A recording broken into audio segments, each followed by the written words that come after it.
handsome, always dressed in white, always carrying a book or some other reading material. He had the highest qualifications and spoke the best English.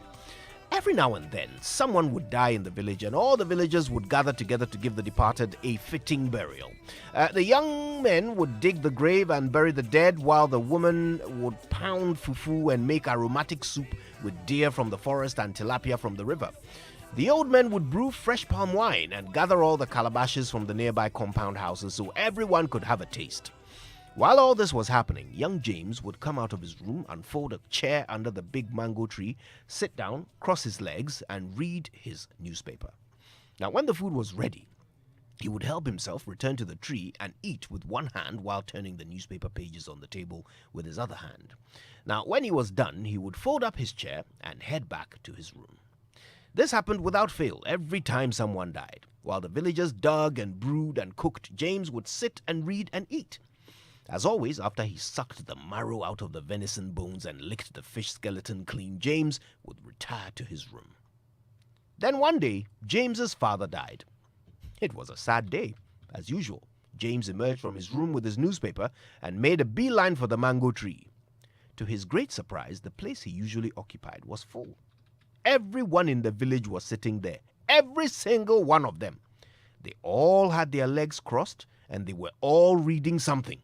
Newspapers, books, the Bible. James even spotted a dictionary. Even Awuku the fisherman, who James knew had never set foot in a classroom in his entire life, was busily reading an old issue of Ago magazine. The fact that it was upside down did nothing to take the edge off his razor-sharp concentration as he perused its contents as if he would be required to write an exam on it later. It didn't take long for the reality of the situation to dawn on James. The village was giving him back exactly what he had been giving them all these years. He was going to have to dig, cook, and brew on his own to bury his dad. My dear friend, I think the lesson here is straightforward. Also, it's important. Some call it karma, some call it fate, kismet, luck, fortune, providence, whatever name you may have for it. The principle is the same. The laws of physics are at work all around us. Whatever you put into the universe comes back to you. So, what are you putting out there? What is your contribution to making the world go round? In your home, in your workplace, in your place of worship, in your community, in your nation, you are a part of a living, breathing organism of intertwined human beings who share a common goal. They call it a team. And your role, in whichever team you belong to, is to make every other team member's job easier. That's really it. Make everyone else's job easier, and you will be amazed at how much easier your own job becomes.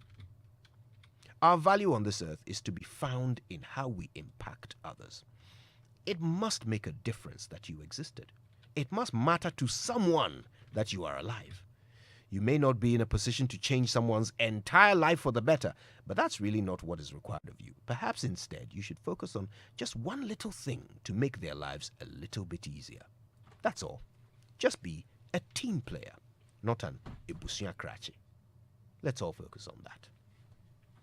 My name is Joy99.7FM. How can I help you today? Good morning, Ghana folk.